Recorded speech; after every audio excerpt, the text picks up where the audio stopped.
মদিনার আকাশে রমজানের চাঁদ উঠেছে, চারিদিকে সেহরির প্রস্তুতি। কিন্তু প্রিয় নবীজির নয়নমণি হজরত ফাতেমা রাদিয়াল্লাহু তাআলা আনহার ঘর ছিল নীরব নিস্তব্ধ। হজরত ফাতেমা রাদিয়াল্লাহু তাআলা আনহা সারা রাত ইবাদত করার পর রোজা রাখবেন, তাই সেহরি খাবার জন্য প্রস্তুত হলেন। কিন্তু দেখলেন ঘরের কোণে এক ফোঁটা পানি ছাড়া আর কিছুই নেই। তখন হজরত ফাতেমা রাদিয়াল্লাহু তাআলা আনহা একটু পানি পান করলেন এবং আল্লাহর কাছে দুই হাত তুলে দোয়া করে বললেন, হে আল্লাহ, হে আমার রব, তোমার সন্তুষ্টির জন্যই আমি এই রোজা রাখছি। তুমি আমাদের অভাব দিলেও সেটাও তোমার রহমত। এই দোয়া যখনই শেষ হলো তার সাথে সাথেই মসজিদে নববী থেকে ফজরের সুমধুর আজানের ধ্বনি ভেসে আসলো, যেন সমগ্র মদিনাকে ইবাদতের জন্য জাগিয়ে তুলেছে। অতঃপর ফজরের নামাজ শেষ হয়েছে। মদিনার আকাশে তখন একটু একটু সূর্য উঠেছে। কিছু সাহাবী মসজিদের নববী থেকে বার হচ্ছেন, আর কিছু ব্যবসায়ী বার হয়েছে জীবিকা নির্বাহের জন্য, কেউ বা আবার বাজারের দিকে রওনা হয়েছে। কিন্তু এদিকে হজরত আলী রাদিয়াল্লাহু তাআলা আনহু বার হলেন কাজের সন্ধানে। সকাল যত এগিয়ে যাচ্ছেন ক্ষুধার জ্বালা তত বেশি প্রবল হচ্ছে। হজরত ফাতেমা রাদিয়াল্লাহু তাআলা আনহা শুধুমাত্র পানি ছাড়া আর কিছুই খাননি, তবুও ঘরের কোণে বসে আল্লাহর ইবাদত করতে ভোলেনি। একাগ্রতার সাথে আল্লাহর ইবাদতে মগ্ন আছেন। এমন সময় হজরত ফাতেমার দুই হৃদয়ের ধন, নয়নের মণি ছোট্ট হাসান ও হুসাইন রাদিয়াল্লাহু তাআলা আনহু ধীরে ধীরে মা ফাতেমার কাছে এসে নরম সুরে বলল, আম্মাজান, আমাদের কিছু খেতে দিন, আমাদের প্রচণ্ড ক্ষুধা লেগেছে। ক্ষুধার জ্বালা আর সহ্য করতে পারছি না। এই কষ্ট ভরা কথা শুনে হজরত ফাতেমা রাদিয়াল্লাহু তাআলা আনহা কেঁদে ফেললেন। চোখের কোণায় পানি জমে গেল, হৃদয়টা যেন হাহাকার করে উঠল। কিন্তু তিনি তো কিছুই বলতে পারছেন না। তবুও হাসি মুখে তাদের সান্ত্বনা দিয়ে বললেন, বাবা, এই জীবন তো শুধু পরীক্ষা মাত্র। বাবা, কিছুক্ষণ অপেক্ষা করো, ইনশাআল্লাহ তোমার আব্বাজান কিছু না কিছু খাবারের ব্যবস্থা করবেন। এটা শুনে শিশু হাসান হুসাইন রাদিয়াল্লাহু তাআলা আনহু আনন্দিত হয়ে সেখান থেকে চলে গেলেন। কিন্তু হজরত ফাতেমা নিজেও ইফতারের অপেক্ষায় আছে। তার নিজেরও প্রচণ্ড ক্ষুধা লাগছে, মাথাটা হালকা ঝিমঝিম করছে। সেই সময় তিনি আল্লাহর কাছে দোয়া করে বললেন, হে আল্লাহ, তুমি আমাদের রিজিকের মালিক। আল্লাহ গো, তুমি আমাদের রিজিক দাও। তুমি আমাদের সন্তানদেরকে কষ্ট সহ্য করার শক্তি দাও। তুমি আমাদের ঈমানকে দৃঢ় রাখো। এত কষ্টের মাঝেও হজরত ফাতেমা রাদিয়াল্লাহু তাআলা আনহার হৃদয়ে কোনো বিদ্রোহ নেই, কোনো হতাশ নেই, কোনো অভিযোগ নেই, আছে শুধু ধৈর্য আর তাওয়াক্কুল। এদিকে হজরত আলী রাদিয়াল্লাহু তাআলা আনহু কাজের জন্য এদিক ওদিক ঘুরছে। তখনও কাজের সন্ধান পেলেন না। সূর্য ধীরে ধীরে মধ্য আকাশে উঠে এসেছে। তপ্ত রোদ ও গরমের তীব্রতা মদিনার মাটিতে ঝলসে দিচ্ছে, তবুও চেষ্টা চালিয়ে যাচ্ছে। হঠাৎ বাড়ির কথা মনে পড়তেই হজরত আলী রাদিয়াল্লাহু তাআলা আনহুর চোখে পানি চলে আসলো। কোনো উপায় না পেয়ে অবশেষে হজরত আলী রাদিয়াল্লাহু তাআলা আনহু এক সাহাবীর বাড়িতে গেলেন এবং সালাম দিয়ে বললেন, প্রিয় ভাই, বড় আশা নিয়ে আপনার কাছে এসেছি। আমাদের বাড়িতে কোনো খাবার নেই। হজরত ফাতেমা শুধুমাত্র পানি খেয়ে রোজায় আছে। হাসান হুসাইন ক্ষুধাতে ক্লান্ত হয়ে আছে। তাদের খাবারের খুবই প্রয়োজন। যদি কোনো কাজের সন্ধান দিতে পারতেন। তখন ওই সাহাবী বলল, ইয়া আলী, আল্লাহর কসম, আমি যদি কিছু পেতাম তাহলে নিশ্চয়ই তোমার জন্য রাখতাম। কিন্তু আমার ঘরেও কয়েকদিন চুলায় আগুন জ্বলেনি, আমিও না খেয়ে আছি। এই কথা বলার পর সাহাবীর চোখে জল চলে আসলো। এটা দেখে হজরত আলী রাদিয়াল্লাহু তাআলা আনহু স্তব্ধ হয়ে গেল। তখন তিনি সান্ত্বনা দিয়ে বললেন, প্রিয় ভাই, দুঃখ করো না, আল্লাহ তাআলা কোনো না কোনো ব্যবস্থা করবেন। অতঃপর হজরত আলী রাদিয়াল্লাহু তাআলা আনহু আবারও কাজের সন্ধানে বার হলেন। কিছু দূর যাবার পর হজরত আলী রাদিয়াল্লাহু তাআলা আনহুর মনে পড়ল শহরের শেষ প্রান্তে এক ধনী ব্যবসায়ী বাস করেন।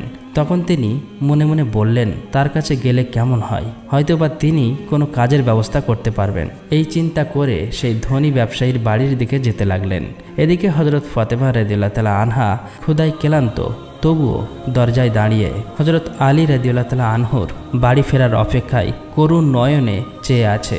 ঠিক তখনই শিশু হাসান ও হুসাইন রাদিয়াল্লাহু তাআলা আনহু ক্ষুধার জ্বালা সহ্য করতে না পেরে তার কাছে এসে আস্তে আস্তে বলল, আম্মাজান, আব্বাজান আর কতক্ষণ পর বাড়ি আসবে? এই কথা শুনে হজরত ফাতেমা রাদিয়াল্লাহু তাআলা আনহার বুক ফেটে যেতে লাগলো। চোখের কোণে অশ্রু চিকচিক করতে লাগলো, কণ্ঠ থেকে কথা বার হচ্ছে না। তবুও তিনি তাদের সান্ত্বনা দিয়ে বললেন, বাবা আর একটু ধৈর্য ধরো, নিশ্চয়ই আল্লাহ আমাদের সাহায্য করবেন। অতঃপর হযরত আলী রাদিয়াল্লাহু তাআলা আনহু সেই ধনী ব্যবসায়ীর বাড়ি গিয়ে সালাম দিয়ে বললেন, ভাই, এক প্রয়োজনে আপনার কাছে এসেছি। ধনী ব্যবসায়ীটি বলল, হে আলী, কি প্রয়োজনে এসেছ? তখন হযরত আলী রাদিয়াল্লাহু তাআলা আনহু বললেন, আপনার কাছে কোনো কাজ আছে? আমি কাজ করতে চাই। ওই ধনী ব্যবসায়ী কিছুক্ষণ চুপ থাকার পর বললেন, কাজ করবে? ঠিক আছে, আমার খেজুর বাগানে কিছু কাজ আছে, তুমি সেখানে কয়েক ঘন্টা কাজ করতে পারো, কিন্তু আমার একটা শর্ত আছে। কাজের মূল্য হিসেবে আমি কোনো টাকা পয়সা দিতে পারবো না, আমি তোমাকে কয়েকটি খেজুর দিতে পারি। তখন হযরত আলী রাদিয়াল্লাহু তাআলা আনহু এই কথা শোনা মাত্রই চুপ হয়ে গেল। তবুও নিজের পরিবারের কথা চিন্তা করতেই হৃদয়টা কেঁপে উঠল, চোখে যেন জল চলে এলো, কিন্তু কিছুই করার নেই। তিনি সঙ্গে সঙ্গে এই কাজ করার জন্য রাজি হয়ে গেল। অতঃপর হযরত আলী রাদিয়াল্লাহু তাআলা আনহু খেজুর বাগানে কাজ করতে লাগলো। খেজুর বাগানের মালিকের নির্দেশ অনুযায়ী অক্লান্ত পরিশ্রম করে একাই কাজ শেষ করলেন। এভাবে কয়েক ঘন্টা অক্লান্ত পরিশ্রম করার পর হযরত আলী রাদিয়াল্লাহু তাআলা আনহু ওই ধনী ব্যবসায়ীর কাছে এসে বললেন, আপনার নির্দেশ অনুযায়ী আমি সমস্ত কাজ শেষ করেছি, এবার আমার মূল্য পরিশোধ করুন। তখন ওই ধনী ব্যবসায়ী কতগুলো খেজুর হযরত আলী রাদিয়াল্লাহু তাআলা আনহার হাতে দিলেন। খেজুর পেয়ে হযরত আলী রাদিয়াল্লাহু তাআলা আনহু খুবই খুশি হলেন এবং সাথে সাথে আল্লাহর কাছে দোয়া করলেন, হে আল্লাহ, তুমি আমার রিজিক দাতা, তুমি যদি পরীক্ষা নিতে চাও আমরা ধৈর্য ধরব, কিন্তু আমাদের ঈমানকে মজবুত রেখো। তিনি আর দেরি করলেন না, অতি দ্রুত বাড়ির দিকে রওনা দিলেন। অতঃপর হযরত আলী রাদিয়াল্লাহু তাআলা আনহু যখন প্রায় বাড়ির কাছাকাছি চলে আসলো, তখন মদিনার আকাশ গাঢ় লালচে রং ধারণ করেছে, সূর্য পশ্চিম দিগন্তে হেলে পড়ছে, চারিদিকে ইফতারের প্রস্তুতি। তখনই হযরত আলী রাদিয়াল্লাহু তাআলা আনহু ক্লান্ত শরীরে বাড়িতে প্রবেশ করলেন, আর সাথে সাথেই দূর থেকে মসজিদে নববীর সুমধুর আজানের ধ্বনি ভেসে আসতে লাগলো। কয়েকটি খেজুর ও পানি ছাড়া তাদের ঘরে ইফতার করার মতো কোনো খাবার নেই, তবুও সেই ঘর যেন আল্লাহর রহমতে ভরে গেল। সবাই ইফতারের জন্য একসাথে বসলো। হযরত হাসান ও হোসাইন রাদিয়াল্লাহু তাআলা আনহুর 2টি করে খেজুর দিল। হযরত আলী রাদিয়াল্লাহু তাআলা আনহু 2টি খেজুর এবং হযরত ফাতেমা রাদিয়াল্লাহু তাআলা আনহা 2টি খেজুর নিল। খেজুর মুখে দেবে ঠিক এমন সময় এক ভিক্ষুক বাইরে দাঁড়িয়ে উচ্চস্বরে আওয়াজ করে বলতে লাগলো, মা গো, আমি খুবই ক্ষুধার্ত, 3 দিন না খেয়ে আছি, ক্ষুধার যন্ত্রণা আর সহ্য করতে পারছি না, দয়া করে আমাকে কিছু খাবার দিন। হযরত ফাতেমা রাদিয়াল্লাহু তাআলা আনহা এই আওয়াজ শোনা মাত্রই থমকে গেল, কেননা তার হৃদয় ছিল কোমল, অন্তর ছিল দয়ার। তাই তিনি নিজের কথা না ভেবেই বললেন, হে আমার প্রাণের স্বামী, ইফতারের খাবারটুকুই ভিক্ষুককে দিয়ে আসুন।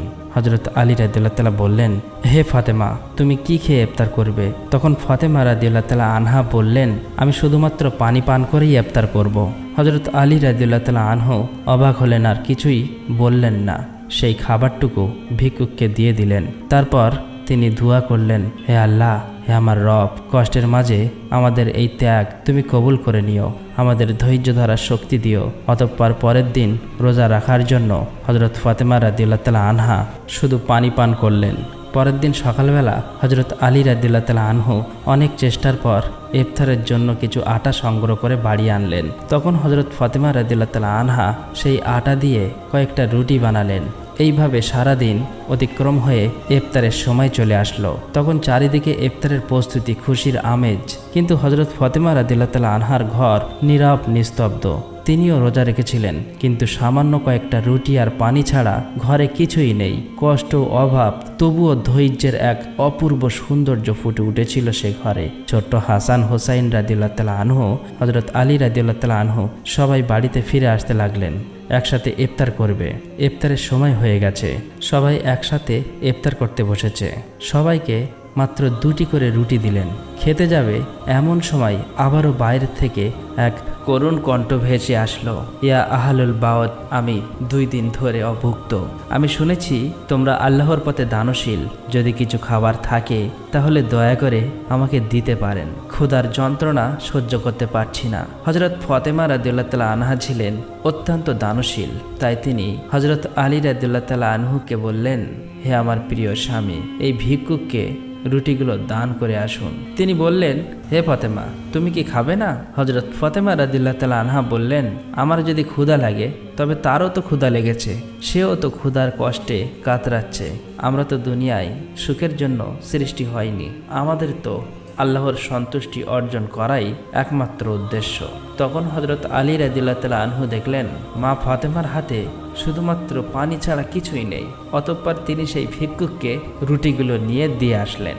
মনে মনে বলতে লাগলেন, হে ফাতেমা, তুমি কি জানো তুমি কেমন পরীক্ষা দিচ্ছ? নিজে না খেয়ে অপরকে খাওয়ালে, নিজের কষ্ট চেপে রেখে অন্যকে খুশি করলে নিশ্চয়ই আল্লাহ তোমার এই দান কবুল করবে।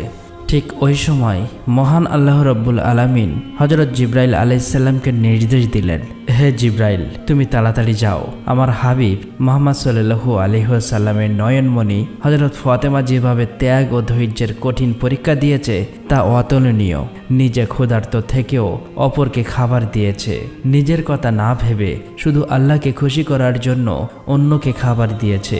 তার ঘরে এখন খাবার নেই, তুমি তাদের জন্য জান্নাত থেকে খাবার নিয়ে যাও। এই নির্দেশ পাওয়া মাত্রই হযরত জিব্রাইল আলাইহিস সালাম জান্নাত থেকে সুগন্ধি রুটি, তরতাজা খেজুর ও মধু নিয়ে হযরত আলী রাদিয়াল্লাহু তাআলা আনহুর বাড়ির দরজার সামনে মানুষ রূপে হাজির হলেন। তখন হযরত ফাতেমার ঘরে কিছুই ছিল না, শুধুমাত্র পানি পান করে আবার আল্লাহর ইবাদতে মগ্ন ছিলেন। ঘরের বাইরে থেকে আবার এক কণ্ঠ ভেসে আসলো, হে আহলাল বায়াত। এই কণ্ঠ শুনে হযরত আলী চমকে উঠলেন। তখন হযরত আলী রাদিয়াল্লাহু তাআলা আনহু ঘরের বাইরে বার হয়ে আসলেন এবং দেখলেন একজন সুপুরুষ হাতে একটি পাত্র নিয়ে দাঁড়িয়ে আছে। তিনি জিজ্ঞাসা করলেন, আপনি কে? আপনাকে তো চিনতে পারলাম না। তখন সেই ফেরেশতার রূপ ধারণকারী ব্যক্তিটি বলল, আমি আল্লাহর পক্ষ থেকে প্রেরিত একজন দাস। তোমরা যেভাবে নিজের ক্ষুধা সহ্য করে অন্যের মুখে খাবার তুলে দিয়েছ, এটা দেখে আল্লাহ খুবই খুশি হয়েছে। সেই জন্য আল্লাহ তোমাদের জান্নাত থেকে রিজিক পাঠিয়েছেন। এই কথা শোনা মাত্রই হযরত আলী রাদিয়াল্লাহু তাআলা আনহুর অন্তর কেঁপে উঠল, তার চোখে জল ভরে গেল। অতঃপর জিব্রাইল আলাইহিস সালাম খাবারগুলি দিয়ে সেখান থেকে বিদায় নিলেন। তখন হযরত আলী রাদিয়াল্লাহু তাআলা আনহু খাবারগুলি নিয়ে ঘরে প্রবেশ করলেন এবং বললেন, হে ফাতেমা, তাড়াতাড়ি এসো, দেখো দেখো আমাদের রব কত মহান, আমাদের জন্য জান্নাত থেকে কত সুন্দর সুন্দর খাবার পাঠিয়েছেন। এই কথা শুনে হযরত ফাতেমা রাদিয়াল্লাহু তাআলা আনহা ধীরে ধীরে সেখানে এলেন। সেই খাবারগুলো দেখে বিস্ময় হতবাক হয়ে গেলেন। মধুময় নয়নে ওই পাত্রের দিকে তাকিয়ে রইলেন আর মনে মনে বলতে লাগলেন, হে আল্লাহ, তুমি কত দয়ালু, তুমি কতই না মহান। তিনি বুঝতে পারলেন এটি কোনো সাধারণ খাবার নয়। এত সুগন্ধি রুটি, মধু, খেজুর, এ তো জান্নাতের খাবার। এদিকে শিশু হাসান এবং হোসাইন রাদিয়াল্লাহু তাআলা আনহু সেখানে এসে বললেন, আম্মাজান, এই খাবারগুলো কাদের এবং কোথা থেকে এসেছে? তখন হযরত ফাতেমা রাদিয়াল্লাহু তাআলা আনহু তাদেরকে বললেন, বাবা, খাবারগুলো আমাদের মহান আল্লাহ রাব্বুল আলামিন আমাদের জন্য জান্নাত থেকে পাঠিয়েছেন। হযরত হাসান এবং হোসাইন রাদিয়াল্লাহু তাআলা আনহু বললেন, আম্মাজান, এটা কি সত্যি? তিনি বললেন, হ্যাঁ বাবা, এটা সত্যি, এটি আল্লাহর রহমত। সে সময় হযরত ফাতেমা রাদিয়াল্লাহু তাআলা আনহার চোখে জল টলমল করছিল। তখন তারা সবাই আল্লাহর শুকরিয়া আদায় করলেন। খাবার মুখে দেবার পরেই তাদের চোখ থেকে অশ্রু ঝরে পড়ল। এই খাবার ছিল আল্লাহর ভালোবাসার প্রমাণ। অতঃপর পরের দিন থেকে সমগ্র মদিনার অলিতে গলিতে এই খবর আগুনের মতো ছড়িয়ে পড়ল। চারিদিকে সবাই বলাবলি করতে লাগলো যে হযরত ফাতেমা রাদিয়াল্লাহু তাআলা আনহার ঘরে আল্লাহর পক্ষ থেকে জান্নাত থেকে খাবার এসেছে। এমনকি স্বয়ং রাসূল সাল্লাল্লাহু আলাইহি ওয়াসাল্লামও এই খবর জানতে পারলেন। এমন খবর পেয়ে অনেকেই অবাক হলেন, অনেকেই বিশ্বাস করলেন, আবার অনেকে আনন্দিত হলেন, আবার অনেকের ঈমান আরও মজবুত হলো। কিন্তু অন্যদিকে অনেক মুনাফিক যারা সন্দেহপ্রবণ ছিল, তাদের এই কথাটি কোনো মতেই বিশ্বাস হচ্ছিল না। কেউ বা হাসতে লাগলো। তাদের মধ্য থেকে একদল লোকের কাছে গিয়ে বলল, তোমরা কি সত্যিই এমন গুজব খবর বিশ্বাস করো যে জান্নাত থেকে খাবার আসতে পারে? তখন ওই লোকগুলো বলল, আল্লাহ তাআলা চাইলে সব কিছুই সম্ভব, কিন্তু শুধুমাত্র ফাতেমার জন্য কেন জান্নাত থেকে খাবার আসবে? এইসব সন্দেহপ্রবণ কথা ধীরে ধীরে মদিনার অলিতে গলিতে ছড়িয়ে পড়ল। যখন মুহাম্মদ সাল্লাল্লাহু আলাইহি ওয়াসাল্লামের কানে এই খবরটি পৌঁছালো, তখন তিনি সবার উদ্দেশ্যে বললেন, হে মদিনাবাসী, তোমরা কি বিশ্বাস করো না যে আল্লাহ তার বান্দাদের জন্য অলৌকিক ব্যবস্থা করতে পারেন? যদি আল্লাহ তাআলা মেরাজের রাতে আমাকে জান্নাত জান্নাতে নিয়ে যেতে পারেন, তবে তিনি কি আমার কন্যার জন্য জান্নাতের খাবার পাঠাতে পারেন না? আমার কন্যা ফাতেমা জান্নাতের নারীদের সরদারিনী। আল্লাহ তাকে যে মর্যাদা দিয়েছে তা অতুলনীয়। এই ঘটনা সেই মর্যাদারই একটি নিদর্শন। অতঃপর হযরত মুহাম্মদ সাল্লাল্লাহু আলাইহি ওয়াসাল্লাম সূরা আত-তালাকের একটি আয়াত তেলাওয়াত করে শোনান, যার বাংলা অর্থ, যে ব্যক্তি তাকওয়ার পথে চলে আল্লাহ তাকে এমনভাবে রিজিক দান করেন যা সে কল্পনাও করতে পারে না। তখন সবাই নীরব হয়ে গেল। এই কথাগুলো শুনে সাহাবীরা আরও দৃঢ় ঈমান লাভ করলেন। যখন এই ঘটনা সমগ্র মদিনার আলোড়ন সৃষ্টি করলেন, তখন মুনাফিক কাফেররা রাগে ফেটে পড়ল। তাই তারা তাদের অনুসারীদেরকে ডেকে বলল, তোমরা কি দেখেছ মুহাম্মাদের কন্যা এমন মর্যাদা পেয়েছে যা পৃথিবীর অন্য কেউ পায়নি? যদি এই ঘটনা আরও প্রচার হতে থাকে তাহলে মানুষের ঈমান আরও শক্তিশালী করে, দলে দলে মানুষ ইসলাম গ্রহণ করবে, আমাদের ষড়যন্ত্র ব্যর্থ হয়ে যাবে। তখন তাদের এক অনুসারী বলল, তাহলে আমরা এখন কি করতে পারি? তখন এই কাফির মুনাফিকরা বলল, মানুষের মনে সন্দেহ ঢুকিয়ে দিতে হবে। তোমরা সকলের কাছে গিয়ে বলবে এটি একটি মিথ্যা গল্প। এটা কি কখনো সম্ভব? ফাতেমা ঘুমের মধ্যে স্বপ্ন দেখেছেন। আরও বলবে, মুহাম্মদ শুধু তার কন্যার মর্যাদা বাড়ানোর জন্য, লোককে ইসলাম ধর্ম গ্রহণ করানোর জন্য এমন মিথ্যা কথা বলছেন। আমরা তো কখনোই জান্নাতের খাবার দেখিনি, হয়তো এটি একটি গল্প। এই কথা মতো পরের দিন থেকে কাফেরের মুনাফিকের দল অলিতে গলিতে বাড়িতে বাড়িতে গিয়ে এই কথা প্রচার করতে লাগলো যে এটি একটি মিথ্যা গল্প। এভাবে প্রচার করতে করতে একদল সাহাবীদের কাছে গিয়ে বলল, শুনুন ভাইয়েরা, আপনাদেরকে মিথ্যা কথা বলে বোকা বানানো হচ্ছে, এটি সত্যি ঘটনা নয়।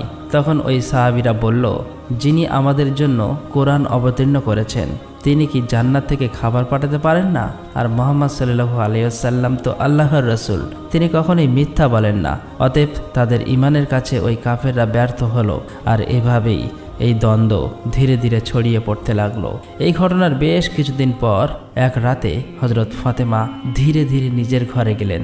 দীর্ঘ সময় আল্লাহর ইবাদতে মশগুল হলেন এবং চোখের পানি ছেড়ে মনে মনে ভাবছেন, কেন আল্লাহ আমাকে এই অলৌকিক নিয়ামত দিলেন? দুনিয়াতে আমার কিছু চাওয়ার নেই। আমার একমাত্র চাওয়া আল্লাহ যেন আমাদের সবাইকে জান্নাতে একসঙ্গে রাখেন। অতঃপর তিনি আল্লাহর কাছে দোয়া করে বললেন, হে আল্লাহ, তুমি আমাকে এমন সম্মানিত করেছো যার জন্য আমি যোগ্য নই। তুমি আমাকে জান্নাতের খাবার দিয়ে দেখিয়ে দিয়েছ যে দুনিয়ার অভাব কিছুই নয়। যদি তুমি সন্তুষ্ট থাকো, আমি তোমারই বান্দি। আমার সন্তানদের তুমি হেফাজত করো, আমার স্বামীকে তুমি বরকতময় করো, আর আমার আব্বাকে তুমি জান্নাতের সর্বোচ্চ স্তরে উত্তীর্ণ করো। অতঃপর পরের দিন সকালে মদিনার চারিদিকে আলোড়ন সৃষ্টি হলো। তখন হযরত আবু বকর রাদিয়াল্লাহু তাআলা এবং হযরত ওমর রাদিয়াল্লাহু তাআলা আনহু এই অলৌকিক ঘটনার কথা শোনার পর নবীজি সাল্লাল্লাহু আলাইহি ওয়াসাল্লামের কাছে ছুটে এলেন এবং বললেন, ইয়া রাসূলুল্লাহ, এই ঘটনা আমাদের জন্য এক বিরাট নিদর্শন। এটি আমাদের ঈমান আরও দৃঢ় করেছে। তখন হযরত ওমর রাদিয়াল্লাহু তাআলা আনহু বললেন, আমরা কি এই খাবারের কোনো অংশ দেখতে পারি? নবীজি সাল্লাল্লাহু আলাইহি ওয়াসাল্লাম হাসলেন এবং বললেন, হে ওমর, এটি এমন একটি নিয়ামত যা শুধু আল্লাহ যাকে ইচ্ছা করে তাকেই দান করেন। কিন্তু এটি শুধু খাবারের ব্যাপার নয়, বরং এটি এক মহান শিক্ষা। এই কথা শুনে সাহাবীদের হৃদয় প্রশান্তিতে ভরে গেল। অবশেষে হযরত মুহাম্মদ সাল্লাল্লাহু আলাইহি ওয়াসাল্লাম হযরত ফাতেমা রাদিয়াল্লাহু তাআলা আনহার বাড়িতে এলেন। তিনি জানতেন তার কন্যা ফাতেমা শুধু তার মেয়ে নয়, বরং তিনি ইসলামের এক মহান আদর্শ। রাসূল সাল্লাল্লাহু আলাইহি ওয়াসাল্লাম মৃদু হেসে বললেন, হে ফাতেমা, তুমি জান্নাতের নারীদের নেত্রী, আর তোমার এই খাবার তোমার মর্যাদারই প্রমাণ। তখন হযরত ফাতেমা রাদিয়াল্লাহু তাআলা আনহা বিনয়ের সাথে মাথা নিচু করলেন এবং বললেন, ইয়া রাসূলুল্লাহ, আমি তো একজন দুর্বল বান্দা, এই সম্মান একমাত্র আল্লাহর রহমতে। তখন হযরত মুহাম্মদ সাল্লাল্লাহু আলাইহি ওয়াসাল্লাম মুচকি হেসে বললেন, হ্যাঁ, কিন্তু আল্লাহ তার প্রিয় বান্দাদেরই এই রহমত দেন। তুমি ধৈর্য ধরেছ, তুমি তাকওয়ার পথ অবলম্বন করেছ, তাই তিনি তোমাকে জান্নাতের খাবার দ্বারা সম্মানিত করেছেন। সেই মুহূর্তটি ছিল এক অপার্থিব প্রশান্তির মুহূর্ত। হযরত মুহাম্মদ সাল্লাল্লাহু আলাইহি ওয়াসাল্লাম হযরত আলী রাদিয়াল্লাহু তাআলা আনহু, হযরত ফাতেমা রাদিয়াল্লাহু তাআলা আনহা ও হাসান হোসাইনের দিকে তাকিয়ে বললেন, আমি কসম করে বলতে পারি, তোমার অন্তরে যে পরিপূর্ণ ঈমান আছে তা আমাদের সকলের জন্য একটি আদর্শ।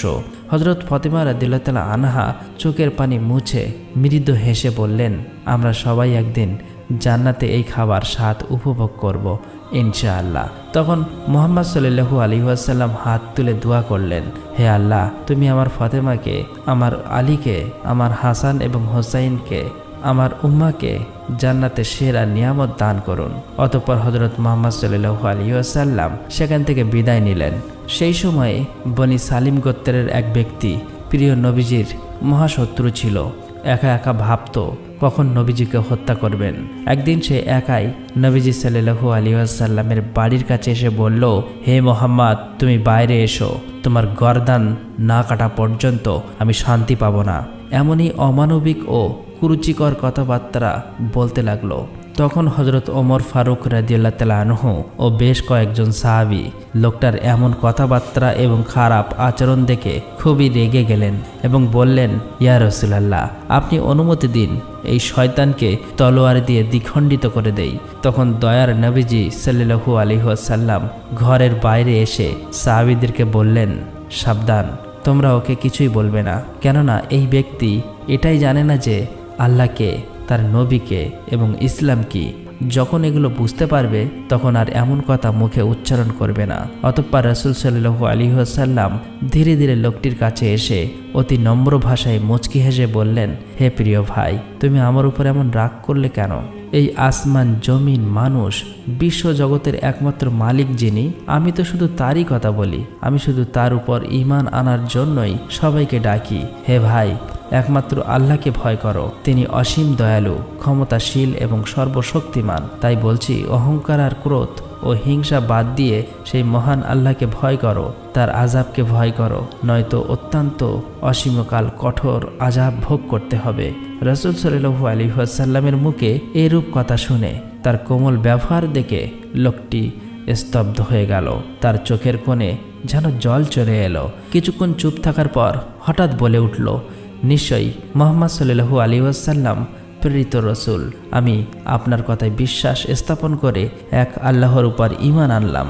এই কথা বলার পর সাথে সাথেই নবীজির হাতে হাত রেখে কলেমা পড়ে মুসলমান হয়ে গেল। তখন মুহাম্মদ সাল্লাল্লাহু আলাইহি ওয়াসাল্লাম সেই ব্যক্তিকে ঘরের মধ্যে নিয়ে গেলেন। তাকে জিজ্ঞাসা করলেন, তোমার বাড়িতে কে আছে? তুমি কিভাবে খাও এবং কিভাবে চলাফেরা করো? নানান প্রশ্ন করল।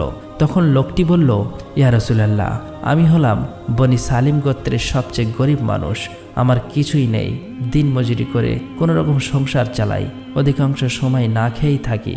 তখন রাসূল সাল্লাল্লাহু আলাইহি ওয়াসাল্লাম সেখানে থাকা সমস্ত সাহাবীদের লক্ষ্য করে বললেন, তোমাদের মধ্যে কেউ কি আছে যে এই ভাইকে একটি উট দান করবে? সঙ্গে সঙ্গে হযরত আব্দুল্লাহ ইবনে আব্বাস রাদিয়াল্লাহু তাআলা আনহু বললেন, ইয়া রাসূলুল্লাহ, আমার মাত্র একটি উট আছে, আমি সেটি দান করলাম। তারপর রাসূল সাল্লাল্লাহু আলাইহি ওয়াসাল্লাম আবার বললেন, তোমাদের মধ্যে এমন কেউ কি আছে যে একটি পাগড়ি দান করবেন? সাথে সাথে হযরত আলী রাদিয়াল্লাহু তাআলা আনহু নিজের মাথার পাগড়িটা খুলে দিলেন এবং বললেন, ইয়া রাসূলুল্লাহ, এই ভাইকে আমার পাগড়ি দান করতে প্রস্তুত। রাসূল সাল্লাল্লাহু আলাইহি ওয়াসাল্লাম আবার বললেন, তোমাদের মধ্যে এমন কেউ আছে যে এই নতুন মুসলিম ভাইয়ের জন্য খাদ্যের ব্যবস্থা করবে? তখন হযরত সালমান ফার্সি বললেন, ইয়া রাসূলুল্লাহ, আপনি অনুমতি দিলে আমি কোনো বাড়ি থেকে খাবারের ব্যবস্থা করতে পারি।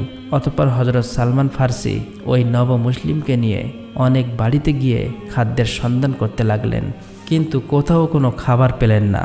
অবশেষে হযরত ফাতেমা রাদিয়াল্লাহু তাআলা আনহার বাড়িতে আসলেন। সালমান ফার্সি বললেন, হে ফাতেমা, এই নব মুসলিমের খাবারের জন্য অনেক বাড়িতে ঘুরলাম, কিন্তু কোথাও কিছু পেলাম না।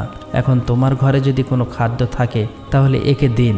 এই কথা শুনে হযরত ফাতেমা রাদিয়াল্লাহু তাআলা আনহার দুই চোখ অশ্রু সিদ্ধ হয়ে উঠল। তার হৃদয় ছিল কুসুমের মতো কোমল। তিনি সালমান ফার্সিকে সম্বোধন করে বললেন, ভাই, আজ সারাদিন আমরা সবাই না খেয়ে আছি, আমার ঘরেও কোনো খাবার নেই। আমার পুত্র হাসান ও হোসাইন ক্ষুধার জ্বালাই আর সহ্য করতে পারছে না। খাবার দেবার মতো আমার কাছে কিছুই নেই, তবে আমার কাছে বেশ দামি একখানা ওড়না আছে, আমি সেটা ব্যবহার করি না। আপনি সেই ওড়না নিয়ে ইহুদির বাড়ি যান এবং সেখান থেকে ওই ওড়নাটা বিক্রি করে সেই টাকা দিয়ে কিছু আটা কিনে আমার এই নব মুসলিম ভাইয়ের জন্য খাবারের ব্যবস্থা করুন।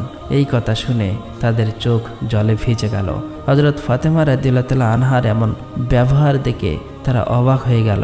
হযরত ফাতেমা রাদিয়াল্লাহু তাআলা আনহা দান, ত্যাগ ও ধৈর্যের যে জ্বলন্ত নমুনা পৃথিবীতে রেখে গিয়েছেন, তা চিরদিন ইসলামের ইতিহাসে স্বর্ণ অক্ষরে উজ্জ্বল হয়ে থাকবে। আমরা যদি সবাই সামর্থ্য অনুযায়ী অসহায় গরিব মিসকিনদেরকে সাহায্য করতে পারি, তাহলে ধনী গরিব সকলের সুখী জীবন যাপন করতে পারবে।